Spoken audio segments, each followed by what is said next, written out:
On est déjà la veille d'Halloween, donc je vais commencer à préparer ma soirée. Je me protège avec le tablier Madame Medusa, mais même avec ça, je suis sûre que je vais m'en foutre partout. Déjà, je vais commencer par faire le pumpkin cake, c'est un peu plus chiant. Je vous détaille pas les recettes, voilà. Si vous voulez les recettes, je les mets en commentaire, mais voilà. Dans un pumpkin cake, il y a de la purée de citrouille, donc je vais en mettre.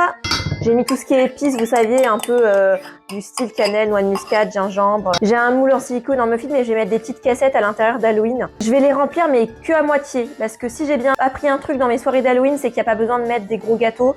En général, c'est juste pour une petite touche sucrée à la fin de la soirée, et en plus, vu le nombre de desserts qui seront présents de la soirée, je pense qu'on va pas mettre de ouf. Hop, comme ça, c'est très bien. Allez au four. En attendant que ça cuit, on va faire des biscuits légers à la pistache en forme de doigt de sorcière. Je vais mélanger de la poudre de noisette avec de la poudre de pistache. Encore une fois, je vous détaille pas la recette, hein. Si vous voulez la recette, je vous la mets en commentaire. J'ai fini la pâte en 2 minutes, elle est trop facile cette recette, vraiment. Bon là, je vais prendre la pâte et je vais former des petits bâtons de façon à ce que ça fasse des doigts. J'ai pu faire 13 doigts. Est-ce un hasard? Je ne pense pas. Bon, comme ça, on dirait des cacas de chat malade, mais bon, vous inquiétez pas, ça va prendre forme le doigt. Pour les ongles, on va utiliser des amandes effilées. J'en prends une petite poignée comme ça. Je vais les mettre au bout des doigts. Franchement, on peut se le dire, mes doigts de sorcière sont vraiment réussis, hein. Vous voyez que le côté pistache, c'est vert et puis ça fait un peu granuleux, un peu verru. En attendant, je prépare le glaçage pour les pumpkin cakes à la cannelle.